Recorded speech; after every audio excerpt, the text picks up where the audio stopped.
गए माइक दे दीजिएगा किसी को। हेलो, अस्सलाम वालेकुम। माइक साहब जी। जी, वज़ू बनाने के बाद लोशन या क्रीम वगैरह लगाते हैं तो उसमें होती है स्मेल होती है, खुशबू होती है, हाँ, तो वो वज़ू रहता है या? अच्छा, इसके साथ ही मैं इसको भी जोड़ देता हूँ। किसी ने ट्विटर पे पूछा है कि क्या आई लैशेस और मेकअप करना रमज़ान में दुरुस्त है कि नहीं है। जनाब इसहाक़ आलम साहब, एक तो वज़ू के बाद क्रीम लगाना, वज़ू करने के बाद क्रीम वगैरह लगाना, लोशन लगाना, कोई इसमें हरज नहीं है। ऐसी कोई चीज़ कि अच्छी खुशबू वाली हो तो वो भी बहुत अच्छी बात है, लेकिन ऐसी कोई जैसे कहा कि जी बू होती है, स्मेल होती है, तो ऐसी चीज़ें तो नमाज से इज्तिनाब करनी चाहिए।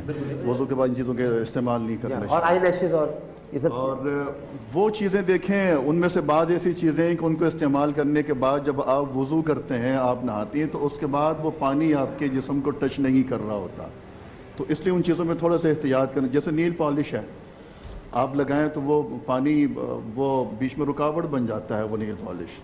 अगर कोई ऐसी चीज़ है कि जिसका सिर्फ कलर है, बालों में कलर लगता है, बाकी चीज़ें होती हैं, मेहंदी की मिसाल बड़ी अच्छी है, केमिकल वाली ना। जी हाँ, कि मेहंदी लगाते हैं उसके बाद उसको वो झड़ जाता है या उसको धो लेते हैं, वो साफ़ हो जाता है, पीछे कलर रह जाता है। हमारे खालिद रहमान जावेद साहब इस्तेमाल करते हैं। तो आप कौन से कलर इस्तेमाल करते हैं? मेहंदी लगाते हैं। जबरदस्त दलील। इसमें कभी मेहंदी, कभी अक्सर कलर, जस्ट फॉर मैन। हाँ, तो ऐसी चीज़ों में वज़ू भी हो जाता है, गुस्ल भी हो जाता है, लेकिन जो कोटेड चीज़ें होती हैं उससे इज्तिनाब करने चाहिए, वो फिर आपके वज़ू गुस्ल में होगा। मुफ्ती साहब ने मसला बिल्कुल वाज़े करके बता दिया।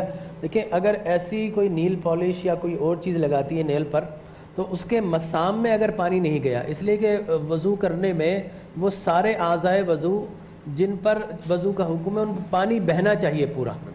ऐसा ना हो कि कोई ऐसी लेयर लगी हो जिसकी वजह से मसाम के अंदर पानी नहीं जाएगा, तो यकीनी तौर पर वज़ू नहीं होगा। हाँ, एक नमाज से दूसरे नमाज के वक्फे तक अगर कोई ऐसी भी चीज़ लगाती हैं तो वो जायज़ है, लेकिन उससे पहले खुरचना होगा। बिल्कुल मेथी साहब, इन सारी बातों के साथ साथ ये सब चीज़ें अपने शौहर और महरमों के लिए हो। बिल्कुल, ये नामहरमों के लिए जो करते हैं ये हराम है, गुनाह है, और इसे कमाल बात कर दिया। अल्लाह ताला इससे नाराज़ होता है। अब बाकी आपकी मर्जी जो करना है। आपने एक जुमले में सब समेट दिया। आखिर में बहुत ही पॉइंट। अच्छा, इस पे आप इतना ज़्यादा खुश क्यों हो रहे? मैं खुश, आप मेरी खुशी, मुझे खुश ना होने दो आप। नहीं, खुश रहें, अल्लाह करे खुश, सदा खुश रहें। लेकिन मेहदी साहब की इस बात पे एकदम खिलखिला उठे। मैं बताता हूँ क्यों खिलखिला है।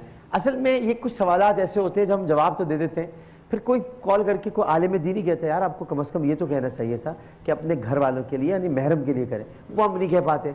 अब मेथी साहब ने कहते तो मैं इसलिए खुश हो गया कि मुझे वजाहत नहीं करनी पड़ेगी। हाँ जी, जज़ाकल्लाह, बहुत खूबसूरत बात है। बिल्कुल अच्छी बात, सब ने यही कही। मैं बस यही कहूँगा कि अगर वो कलर या वो चीज़ स्किन के ऊपर छिलका चढ़ाती है, जिसे हम लेयर कहते हैं, अगर वो लेयर चढ़ाती है तो वो वुज़ू उससे नहीं होगा, गुस्ल भी नहीं होगा, वो लेयर, वो छिलका उतारना पड़ेगा। और अगर वो स्किन को ही रंग देती है तो फिर कोई हर्ज नहीं। बिल्कुल ठीक है जी। अली मोहम्मद साहब, आप सवाल करना चाह रहे हैं?